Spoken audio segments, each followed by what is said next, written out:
Heroes never die for a price.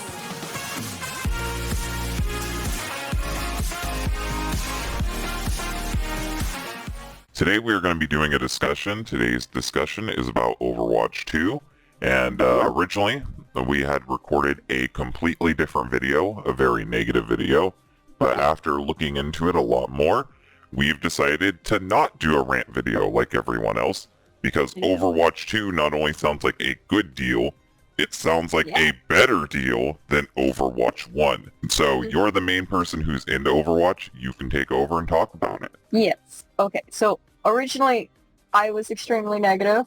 That's completely on me because I wasn't really looking into it because Overwatch had been around. Overwatch 2 was announced. Everyone was saying it was going to be another $40 game. Everyone was saying, like, there wasn't going to really be a point to it, and Overwatch would still be running up beside it. Blizzard said Overwatch originally was going to be running up beside it, and then that changed. I was like, oh, so they're just doing that to close it so they can get another $40 levels. Great, thank you, Blizzard. Thank you, Activision.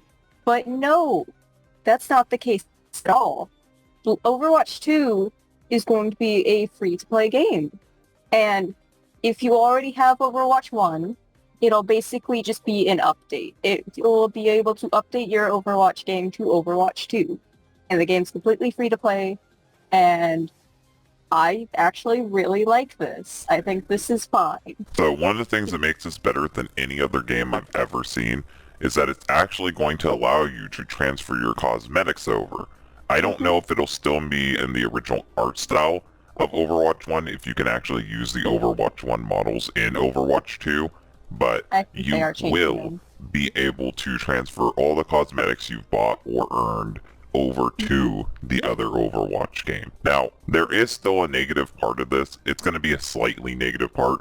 I still feel bad for the people who actually paid for the physical game, and as far as I can tell right now, there isn't any way to really redeem that money. But it's whatever. Same thing happened to Fall Guys. Same thing happened to a lot of other games that started as being buyable and then switched to free-to-play.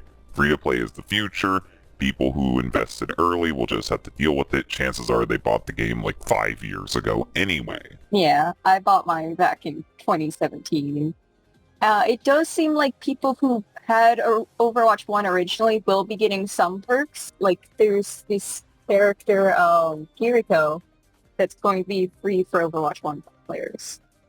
And I don't know how much else that anyone playing Overwatch 1 might be getting, but there's at least that, and anything you had previously, it seems like you will be able to bring over. Well, it seems like the age of loot boxes are completely fucking dead.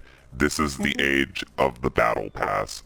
This game will have, I'm pretty sure, multiple Battle Passes, just like with Fortnite and just like with, multiverses, where you have multiple chances to earn stuff for the characters and earn stuff in general.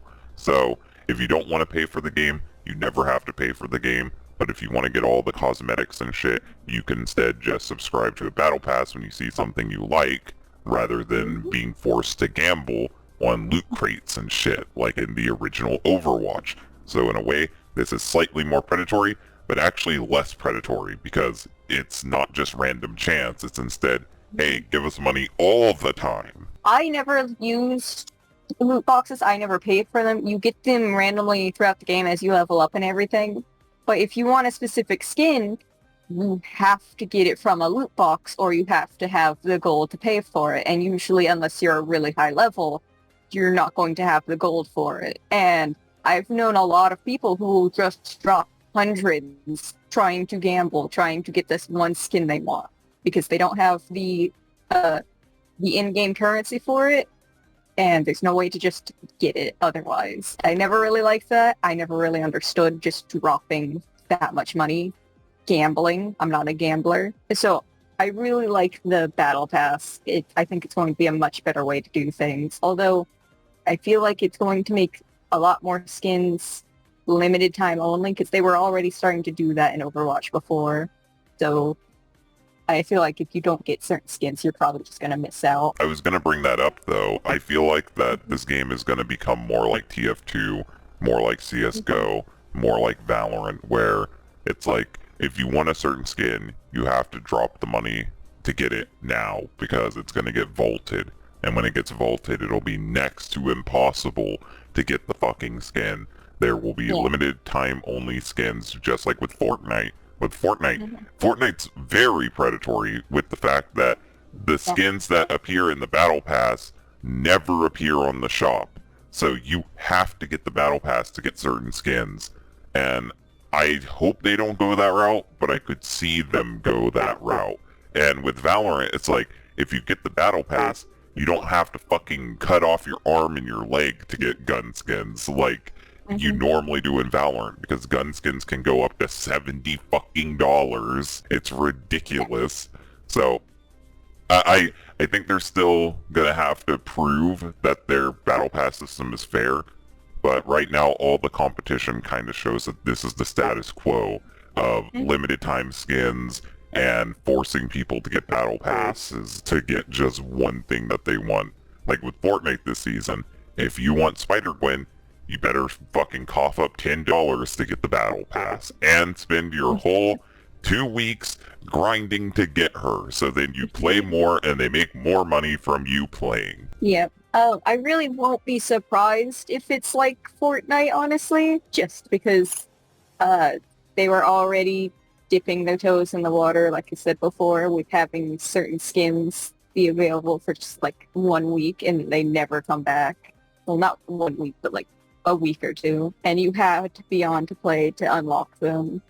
So I really wouldn't be surprised, especially because it is Blizzard, it is Activision, but I still think that this is going to be a better deal than the loot boxes. People would gamble fucking hundreds away just to get one skin they wanted, and they often didn't get it, because there's a lot of other little cosmetic things that you can get. I like the Battle Pass system. I think it's more fair for sure, and I'm actually really hyped now for Overwatch 2. I think when it does finally drop, I'm definitely going to be checking it out. Originally, I was saying in the video that I deleted, the audio I deleted, that I wasn't going to get Overwatch 2, but if it's free, and I already get perks for owning Overwatch, if I have the space on my console, I'll get Overwatch 2. I'll try out Overwatch 2. The thing is, Blizzard may have been pieces of shit in the past, Activision may have been pieces of shit in the past, but we've seen from Activision that they're at least trying to fix their reputation. That by bringing back Crash Bandicoot, bringing back Spyro, trying to move these franchises forward. They're at least trying to treat their customers with some sense of respect, and I feel like that's continuing on with Overwatch 2. I'll download it, and I suggest you guys download it if you want to upgrade to this game.